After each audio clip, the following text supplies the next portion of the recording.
সড়ক রেলের পর কারিগরি কাজও শেষ। অবশেষে বিশাল কর্মযজ্ঞের আনুষ্ঠানিক সমাপ্তি ঘটল পদ্মা বহুমুখী সেতু প্রকল্পের। ৫ জুলাই মাওয়া প্রান্তে সুধী সমাবেশে সম্পূর্ণ কাজের সমাপ্তি ঘোষণা করবেন প্রধানমন্ত্রী শেখ হাসিনা। সেই লক্ষ্যে মুন্সিগঞ্জের পদ্মা পাড়ের একদিকে চলছে প্রস্তুতি, অপরদিকে স্থানীয়দের উচ্ছ্বাস। আলোচিত এই প্রকল্পে ৩২,৬০৭ কোটি টাকা বরাদ্দ ছিল, তবে ১৮৩৫ কোটি টাকার বেশি সাশ্রয় হয়েছে এমনটা জানান প্রকল্প সংশ্লিষ্টরা। সিলন ফ্যামিলি ব্লেন্ডের কড়ালিকার আর সতেজ সাদের পারফেক্ট ব্লেন্ডে স্বপ্নেরা মেলুক টানা। দূর আকাশে প্রভাতের সূর্য আলো ছুঁয়ে দেয় মাটির ঘাস, পদ্মার অথই পানি আর উপরের ৬ কিলোমিটারে ধূসর এক কাঠামোয় কোটি মানুষের স্বপ্নের পদ্মা সেতু। ২০২২ সালে সড়কপথের পর ২০২৩ সালে চালু হয় রেলপথ। বাকি ছিল নদী শাসন সহ কারিগরি কিছু কাজ। সেসবও শেষ হয়েছে গত ৩০ জুন। সব কর্মযজ্ঞ শেষ হয় এবার পরিসমাপ্তি। সংশ্লিষ্টরা জানিয়েছেন, বরাদ্দের চেয়ে কম খরচে তৈরি সম্ভব হয়েছে পদ্মা সেতু।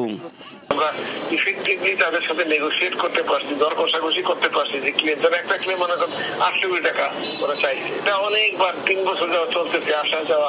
আলটিমেটলি তো আমরা ২৫০ কোটি টাকা বা ৩৫ একটা আলটিমেটলি আমরা যে আশঙ্কা করছিলাম এত টাকা লাগতে পারে, আসলে এটা লাগে নাই।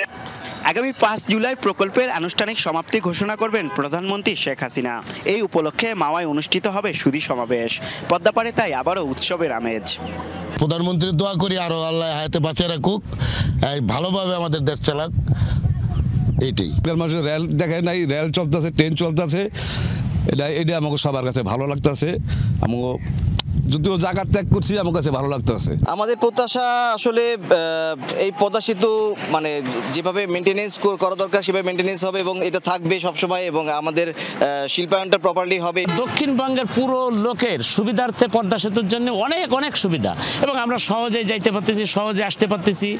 অনুষ্ঠানে অংশ নেবে ২ থেকে ২৫০০ সুধীজন। প্রধানমন্ত্রীকে বরণে থাকবে সর্বোচ্চ নিরাপত্তা আর সর্বাত্মক প্রস্তুতি, জানালেন জেলা প্রশাসক। মাননীয় প্রধানমন্ত্রী আসার বিষয়টিকে কেন্দ্র করে ইতিমধ্যে যারা কনসার্নড ডিপার্টমেন্টস আমরা সবাই মিলে গতকালকে আপনারা জানেন যে সার্ভিস এরিয়া 1-এ আমরা চূড়ান্ত সমন্বয় সভাটি করেছি। সব ধরনের নিরাপত্তা ব্যবস্থা আমরা গ্রহণ করেছি। ২০০১ সালের প্রথম পদ্মা সেতু প্রকল্পের ভিত্তিপ্রস্তর স্থাপন করা হয়েছিল, তবে নানা চ্যালেঞ্জ মোকাবেলার পর ২০১৫ সালে সেতুর মূল নির্মাণ কাজ শুরু হয়। প্রায় ২ যুগ আগে যে স্বপ্নের ভিত্তিপ্রস্তর স্থাপিত হয়েছিল এই পদ্মাপাড়ে, স্বপ্নদ্রষ্টা প্রধানমন্ত্রী শেখ হাসিনার হাতেই সফল কর্মযজ্ঞ শেষে তার পরিসমাপ্তি ঘটছে এবার। দেশের যোগাযোগ ব্যবস্থায় আশার আলো হয়ে দাঁড়িয়ে থাকবে সাহস সক্ষমতার প্রতীক পদ্মা সেতু, যার যুগ যুগান্তর সুফল ভোগ করবে দেশবাসী। এমনটাই প্রত্যাশা সকলের। আরাফাত রায়হান সাকিব, যমুনা নিউজ, মুন্সিগঞ্জ।